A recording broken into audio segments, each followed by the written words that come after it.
સંશોધન અહેવાલના મૂલ્યાંકનમાં સૌપ્રથમ કયા પાસાનું ધ્યાન રાખવામાં આવે છે?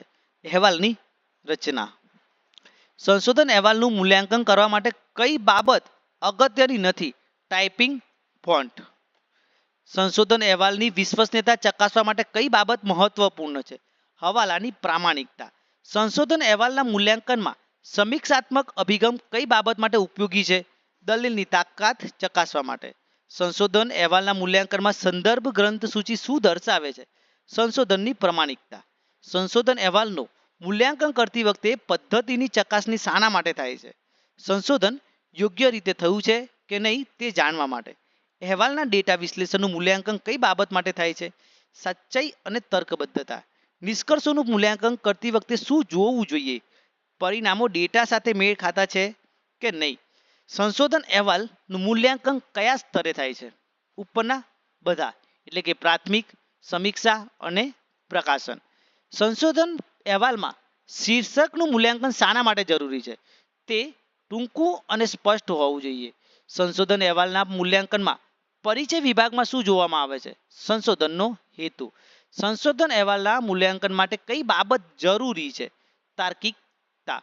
ભાષા અને શૈલીનું મૂલ્યાંકન કેમ મહત્વનું છે? વાંચન સરળ અને સ્પષ્ટ રહે તેના માટે. સંશોધન અહેવાલમાં ડેટા પ્રસ્તુતિનું મૂલ્યાંકન કઈ રીતે થાય છે? ટેબલ, ચાર્ટ અને ગ્રાફ દ્વારા. અહેવાલમાં પરિણામોના મૂલ્યાંકન માટે શું જરૂરી છે?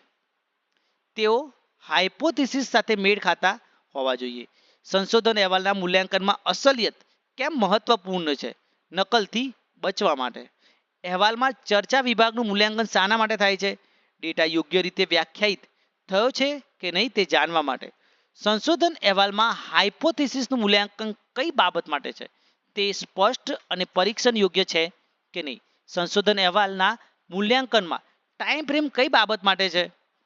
સંશોધન સમયસર પૂરું થયું છે કે નહીં તે જાણવા માટે.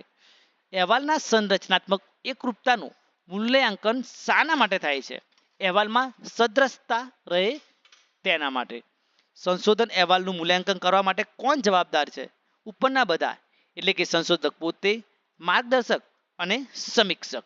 અહેવાલનું મૂલ્યાંકન કરતી વખતે ગ્રંથ સૂચિ કેમ મહત્વપૂર્ણ છે? તે સંશોધનની વિશ્વસનીયતા વધારે છે. સંશોધન અહેવાલના મૂલ્યાંકનમાં સુઝાવોનું સ્થાન કેમ છે? ભવિષ્યના સંશોધન માટે માર્ગદર્શન મળે તે હેતુથી. સંશોધન અહેવાલની નિષ્પક્ષતા શું દર્શાવે છે? વ્યક્તિગત મતનો અભાવ. સંશોધન અહેવાલના મૂલ્યાંકનનો મુખ્ય હેતુ શું છે? સંશોધનની ગુણવત્તા નિર્ધારિત કરવી.